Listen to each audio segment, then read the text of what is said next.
ఒక్క scoop vanilla ice cream తీసుకొని కుబానికా మిఠాలో add చేసుకొని తింటే టేస్ట్ అయితే సూపర్ ఉంటుంది. జనరల్గా మనం ఈ స్వీట్ని ముస్లిం మ్యారేజెస్లో ఎక్కువ చూస్తూ ఉంటాం. సో ఇంట్లోనే ఈజీగా ఎలా తయారు చేయాలో ఈ వీడియోలో చూసేద్దాం. ఒక బౌల్లో 200 గ్రామ్స్ డ్రైడ్ ఆప్రికాట్స్ యాడ్ చేసుకొని 10 అవర్స్ వరకు సోక్ చేసుకుందాం. ఆ తర్వాత ఒక్కొక్క ఆప్రికాట్ తీసుకొని దాని సీడ్ని సపరేట్ చేద్దాం, ఈ వీడియోలో చూపించినట్టు. జనరల్గా మనకి డ్రైడ్ ఆప్రికాట్స్ కిరాణా స్టోర్లో లేకపోతే సూపర్ మార్కెట్లో ఈజీగా అవైలబుల్ ఉంటుంది. మీరు ఎక్కడి నుంచి అయినా పర్చేస్ చేయొచ్చు.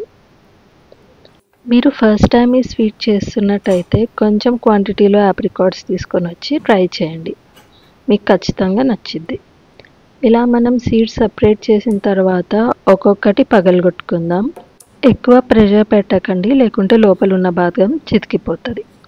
ఆ తర్వాత హాట్ వాటర్ 10 మినిట్స్ వరకు ఈ బాదంలో సోక్ చేసుకొని పెట్టుకుందాం, సో దట్ మనకి స్కిన్ ఈజీగా పీల్ అయిపోతుంది.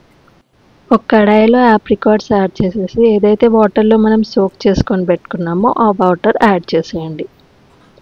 ఆ తర్వాత ఇది మరిగే టైంలో 200 గ్రామ్స్ షుగర్ ఇందులో యాడ్ చేసుకోండి. యాడ్ చేసిన తర్వాత ఒక 15 మినిట్స్ వరకు దీన్ని పక్కన వదిలేయండి, బాయిల్ అయ్యే వరకు.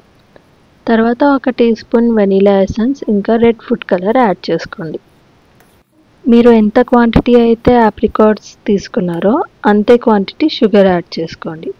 ఆ తర్వాత ఇందాక మనం పీల్ చేసిన బాదం ఇందులో యాడ్ చేసుకొని ఒక 5 మినిట్స్ వరకు బాయిల్ చేసుకోండి.